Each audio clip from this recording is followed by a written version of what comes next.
Welcome to another LinkedIn Live with BioBuzz.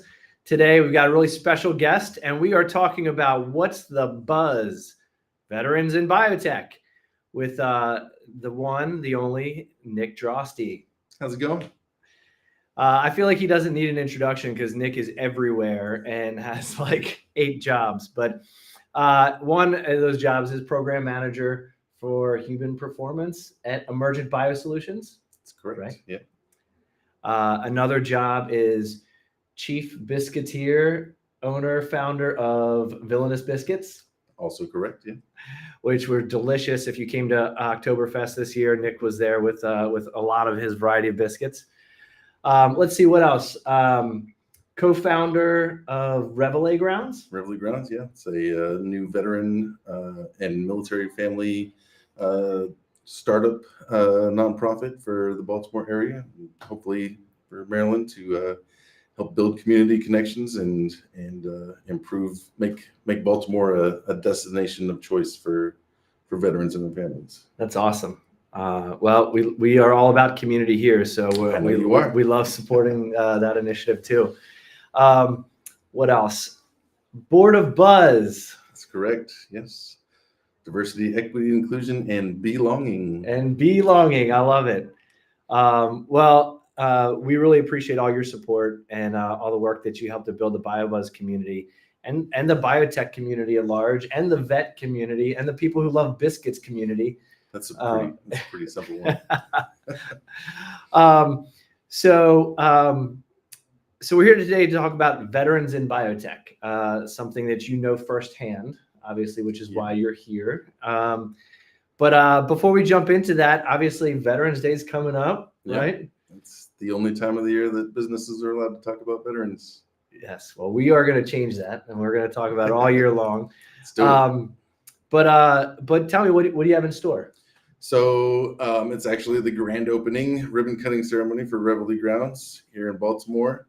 We're doing an all-day event, kind of come and go as you please, trying to be the community hub for veteran events in the area. So we've got upwards of 30 organizations that are coming to do a resource showcase, marketplace, a couple of bands and improv groups and Shakespearean actors. Kind of a whole day talent showcase, resource fair, and then ribbon cutting ceremony with a couple of area VIPs to give us some commencement speeches. That was a loaded question. I didn't know you had all that going on. Yeah. So 2 questions, Bob. Where's the location? It is right down the street from M&T Stadium, behind Second Chance in South Baltimore. And how do people register? ReveilleGrounds.com. There's a tab that says Veterans Day, and you can sign up there to attend. And also, if you would like a table as part of our resource fair. Awesome. Well, there's still tables to sign up. It's going to be an awesome event this weekend. And congratulations on the official. Thank you. We're excited. Yeah. So let's talk again about biotech. You're a vet. Last time you checked. All right. And you made your way into the biotech industry. Mm-hmm. Tell us your story. Like, how did that come about? It's a very good question. So prior to 2019, I couldn't have told you what biotech was. I had no idea, never even heard of it.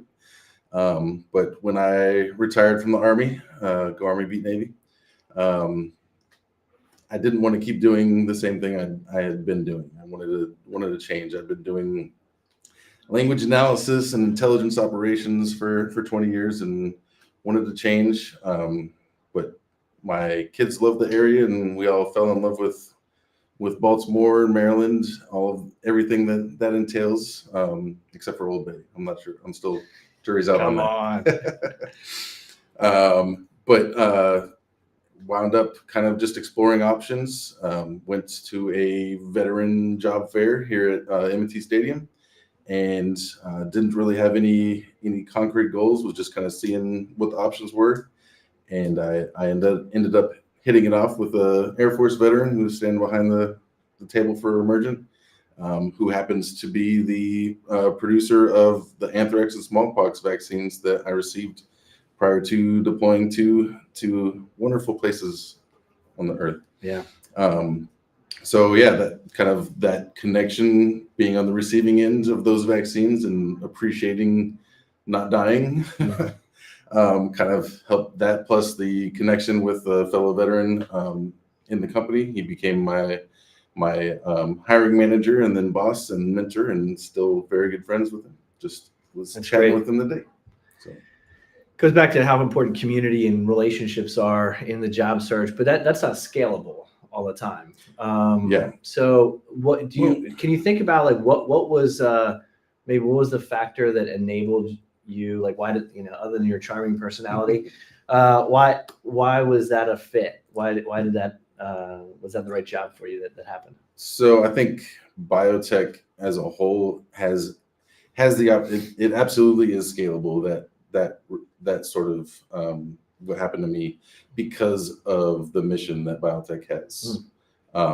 That's the thing that I think is lacking for most veterans when they leave the service.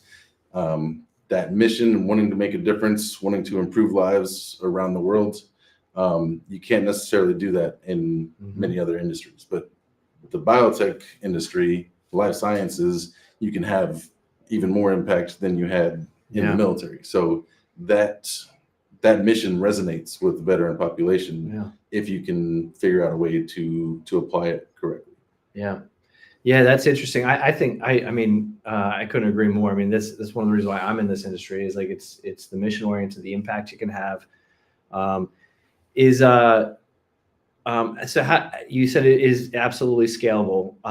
What are some of the gaps that exist right now with vet seeking careers in the industry? Like, what are some of the things we have to address in order to help it scale? So I think the number one gap for veterans seeking careers with the industry is awareness.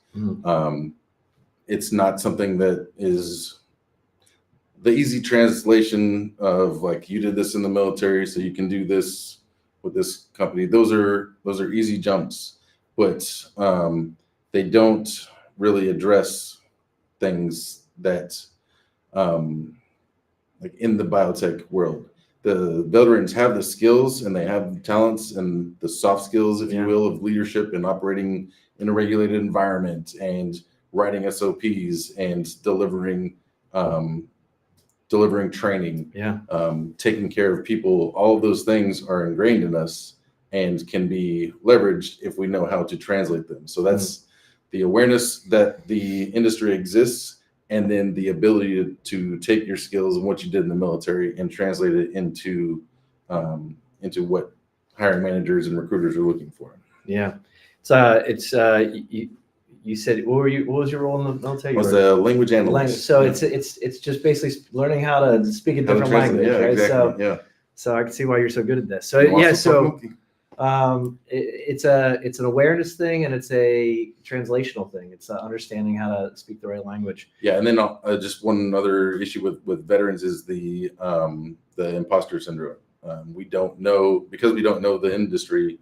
We don't know what we would really qualify for. So we need touch points within the industry to be able to connect and understand what that is. Yeah, I mean, I think that speaks to confidence, right? So confidence is so important in any transition of your job, and we've talked about this often too with underrepresented communities or communities outside of the biotech industry. Sure. Anybody coming in, because there is this kind of error that like, oh, I'm not a PhD or I'm not a scientist, but I mean, there are so many jobs, and like you said, it's more of that understanding of how to work in the environment than it is like those specific skills. Yeah, it's being able to work on complex issues, to build teams, to leverage all of that to impact the mission, and we have that. Yeah. It's part of being in the military. Sure. Every day you're responding to ambiguity and learning how to accomplish the mission without specific resources and with different constraints. So it absolutely translates over. Yeah. Let's translate this into the other side of the equation, which is with employers. Like what's the gap with employers? Why are more employers not is there also a lack of awareness or a Absolutely. lack of like language barrier there as well? What have you learned about that? So yeah, being on the other end of that has been illuminating as well. The number one thing is the this is the way we've always done things issue of we need people who have 15 years of experience in biotech for entry-level positions, or to be leaders, or to do these things that are not really technical positions, but they have to have experience specifically in biotech, or they're a project that I don't have time for. Like, I'd say miss me with that, because. And you don't think that's the case? Absolutely not. No, I've been a recruiter for 20 years, and I can tell you that that is still a problem. Yeah. Oh, well, yeah.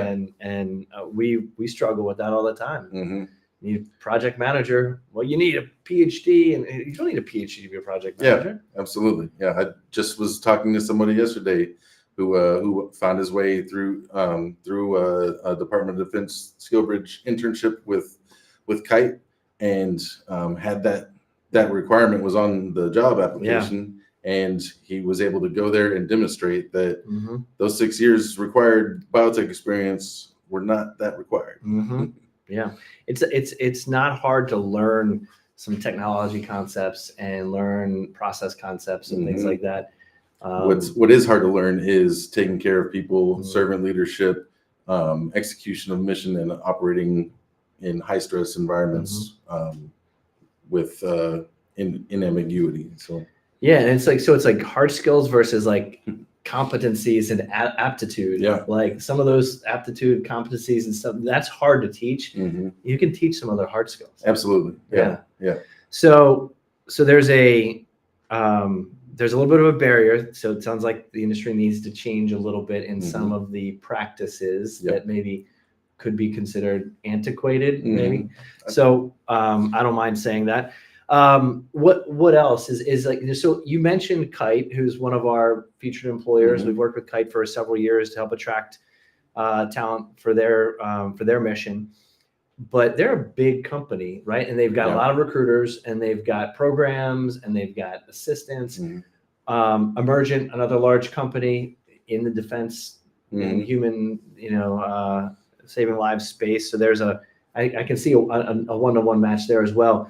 But how does, like, what's missing, or what are some of the things that other smaller companies or other companies, like, how do they get into, being able to hire more vets? Yeah. So, I mean, the first part is like, yes, Kite and Emergent are larger employees, but they still have, like, Kite's kind of best in the area, and we're trying to match their energy. But the thing that sets them apart, and what I think sets Emergent apart at the moment, is the leveraging of Department of Defense SkillBridge, which is a 90 to 120 day internship program for the last bit of service members' service, and actually also now for military spouses.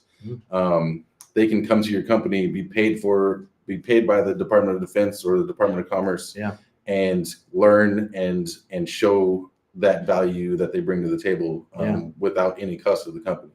So both of us have developed internal programs specifically for internships, and are in the process of bringing people on in a variety of different roles, from program management to manufacturing management, sales, maintenance, all sorts of different operations.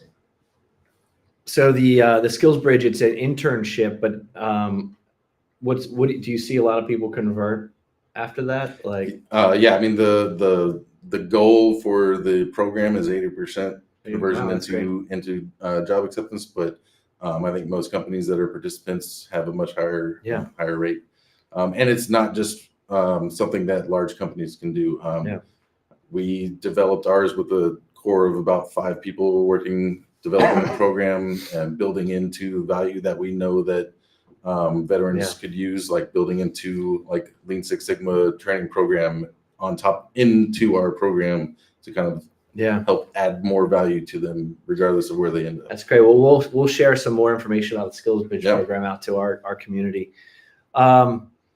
So obviously you're very passionate about this. You're seeing a lot of success, and fulfilling career. Having transitioned that, and so much so that again you're advocating for this on a regular basis. You also do work with Maryland Tech Council's BioHub as a veteran. What's your role there? You're a veteran liaison. Liaison advisor. Yeah. So they actually have a program with NIBRT, which is a Ireland-based biotech training program.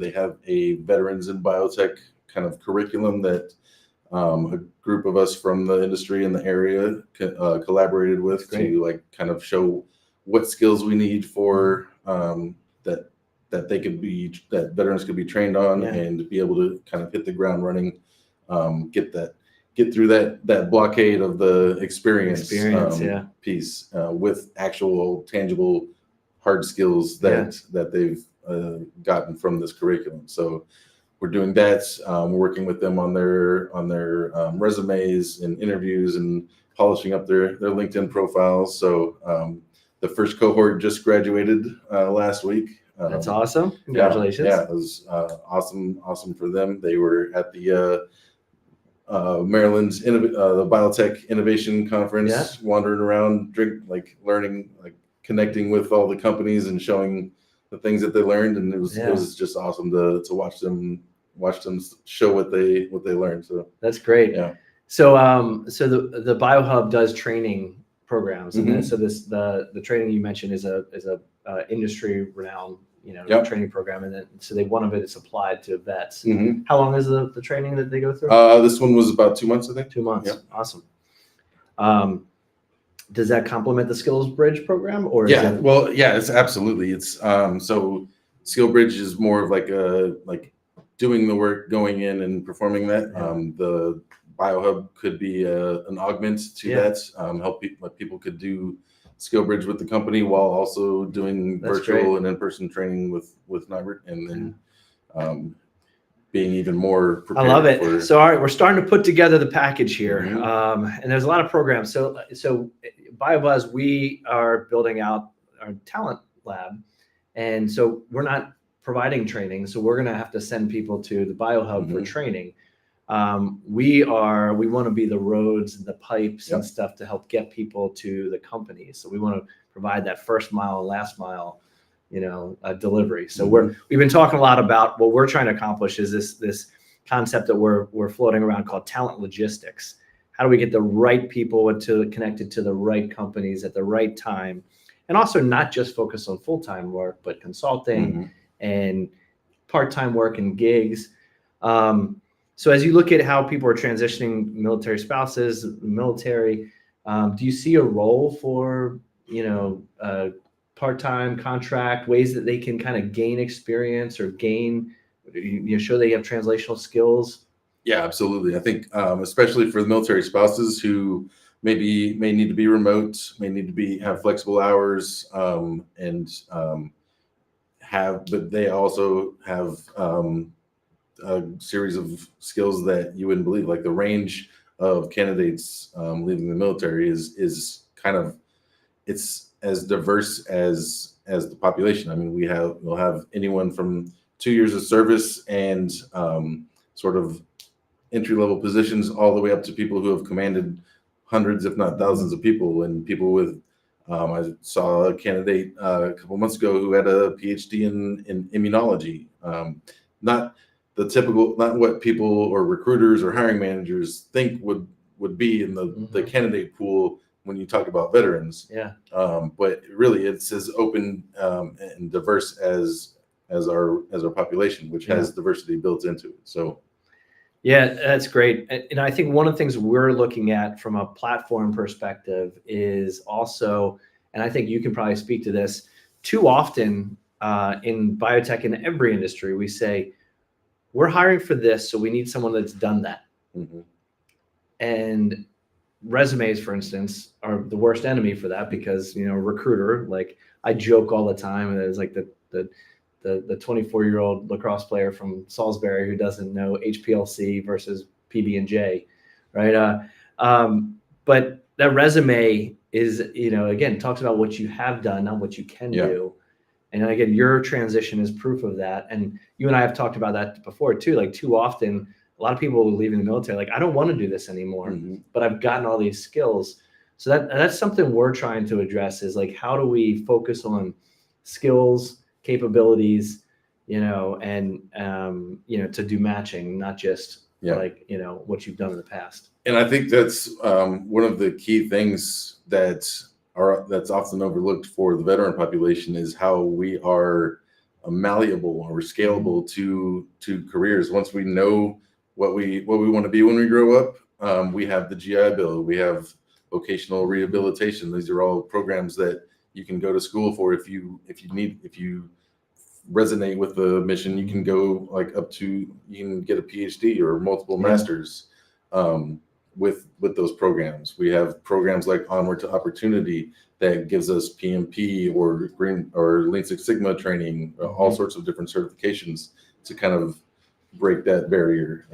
And so if we're just given that shot to show up and show out, then we can even more augment once we have that glimpse at the pipeline.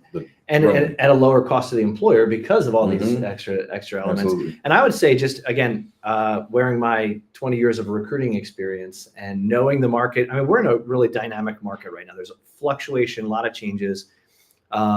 Retention is the new recruiting, is one of the buzz sayings that you hear out there, right? But if you're going to take a risk on somebody right now,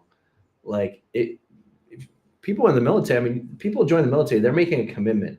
So they're also people, who predisposition to keep commitments. Yeah. So if you're going to take a risk on somebody that maybe doesn't have the skills, but is can adapt and build in. I mean, it seems to me like that's a population you want to be taking a risk on. Absolutely. You want to be looking at. Yeah. If you're employer, if you have a mission that resonates with veterans and you give them a shot, you will have the retention that you're looking for. Yeah. It will take someone giving them heaven and earth to leave you, because they will be. It's more than the money for us. Yeah. It's about the sense of purpose and being able to be part of something larger than ourselves. So. Yeah, no, I think that's amazing. So as employers think about how they start addressing this population, you mentioned earlier awareness is one of the things they can do. It sounds to me like showing your mission, talking about your mission, sometimes more so than the technical experience that you need, is important. What are some of the other things that employers need to think about and how they start communicating to get more eyeballs from the veteran community? So a common thing I keep hearing that everyone's having issues with finding candidates, but everyone wants to be called military friendly or veteran friendly employers. The problem is that they stop there, and it's just kind of generic support. Like, yeah, we want to hire veterans. There's all these things that you need to do to get that communication to them, to build a program that supports them, to build programs for your existing veterans that support them so that they become spokespeople and reach out and connect with other veterans to kind of bring you in. So if you don't have a dedicated veteran recruiter, doesn't have to be a veteran, but someone who is dedicated to doing that and building a program like that specifically for veterans, then you're doing that generic support. You're not putting in the work to really accomplish the thing that you say that you're trying to do. So that's a key thing that I see is building that into your talent acquisition team, not just as a additional duty, like, oh, you can handle these veterans. No, actually. And I'll tell you, like, at the end of the day, hiring takes work these days. Like, gone are the day where you just post a job and you're like, every organization has to put hiring, and I think COVID actually moved HR more into the boardroom than ever before and created a space for talent acquisition and the importance of it, which I've been very happy to see that adoption. But at the end of the day, it takes work. And I mean, my advice from a talent specialist that's been in this industry for a while is I tell everyone, find out who your top populations are that work at your company and succeed at your company. And I would hope that after today, especially, people put veterans in that category and then put 80% of your time into those categories and realize it's going to take work. So whatever your diversity inclusion approach is, again, that's another one. Sometimes people just check the box. Like, it's going to take work. So if you're going to say this is something I want to do, you have to right size your workload to understand. You know, people say, oh yeah, we really want to care about candidate experience with us, and then everyone I talk to never gets an email even or a response from a recruiter. Like, you know, if you're going to say something, make that a priority. And then it'll take some time to go, but it will pay off dividends. And it will also it'll bounce. Like, if you're just doing the generic support, then you're going to be going about it wrong. You're going to go to job fairs with a packet full of just entry-level positions for people who have been leading thousands teams. of leading teams and battalions and squadrons and going into leading teams into combat, and you're offering them technicians. They're going to see that and be like, okay, I'm going to keep it moving. So again, just understanding the population, right, goes back to doing the work ahead of time. Understand, you know, listen to Nick, you know, find the other Nicks that are around. That much. Something your wife will never say. Oh yeah, definitely. But find the Nicks around you that you ask them and ask questions and figure out what it is you need to do to, you know, and it sounds like a couple of things. One, understand that like you're going to have a mind shift around translational skills, but you're hiring a person that has shown they can show up and deliver in multiple environments and regulated environments. So, you know, again, hopefully that's a call to action for some people. What else can people do to be part of the solution? Whether it's companies, whether it's employees, me, like. I mean, something we talked about earlier was the imposter syndrome for the veterans. It's kind of one of the contributors to that generic idea is like, I'm not a veteran, so I'm here for you if you need anything. But there's mentorship programs. American Corporate Partners is one that I'm particularly fond of.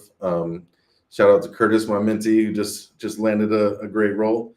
And yeah, there's tons of different opportunities to actually use your experience to help them translate their skills into a number of different industries, or use your connections to pair them up. That's how I got connected to BioBuzz, was just through being active on LinkedIn, connecting with my man Adam, and then the rest was just kind of, we have similar missions that resonate. You know, building communities and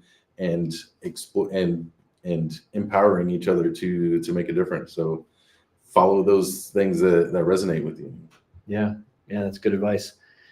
And I'll say, just from my perspective, I know a lot of the organizations in the area. We recruit for a lot of the companies. So there's a couple other companies, and some of them are sponsors. I mean, Kite, we've mentioned several times today. They walk the walk, right? And a couple others, like PQE Group is another one. I've seen, you know, some good, you know, that they're putting their money where their mouth is. I'm trying to find more analogies Johnson has a Johnson, another large company. Another company in Philadelphia is Protex, and they've got a lot of positions they're hiring right now. They do design and construction engineering. But I was up there at a golf tournament they did for what was it? Tower to Tunnels. Yeah. Really, I mean, again, Protex and Chris Tabalo, who runs that organization, is a great guy. Really does support, you know, and I met several people on his team who were just like, yeah, this is great. And some of them were reservists that, you know, and that's the other thing, the reservist, you know, mindset. Like it wasn't just like, oh yeah, you can take the time off. Like, no, it was like totally understood and embraced. Yeah. So Protex is another one. NextCure right down the road, you know, and American Gene Technologies. I think they're going to see a lot of hiring next year. So vets could definitely take a look at them. Obviously, Emergent here, Becton Dickinson right up the road in Baltimore is another one. So there's a lot around. I mean, GSK is another one. They have an apprenticeship program, so another type of skills bridge. So there's, from an awareness standpoint, maybe that's something we got to do, is really do some shout outs to the companies. Yeah, definitely is. Yeah, celebrating those that are putting in the work is shaming the ones. No, I'm just kidding. No, I think it's definitely not shaming, but showing the way. Showing the way. Yeah, exactly. And rising tide lifts all boats is the saying of the day. So yes, indeed. Yeah. Well, this has been a really good conversation. I've learned a lot, and I enjoy this. This is the type of stuff that I do think we need to do. Hopefully, there's some employers listening today that are taking some nods and taking some stuff back, and we'll be blowing you up to give you your 7th job. He doesn't say no. So thank you for being part of the buzz. What's the buzz around and veterans in biotech? So. Thank you all for being part of the BioBuzz community and all your support over the years. Again, we are excited for all that's happening in our industry and all that the next year has in store for us. I know we're wrapping up 2023. We've got a lot of stuff going on. You've seen, our crowdfunding and the new talent lab we're building. We're continuing to grow our ambassador program. So please reach out to us, engage with us. We want more people that, want to build up this biotech industry in this community. So again, thank you for tuning in, and we'll talk soon.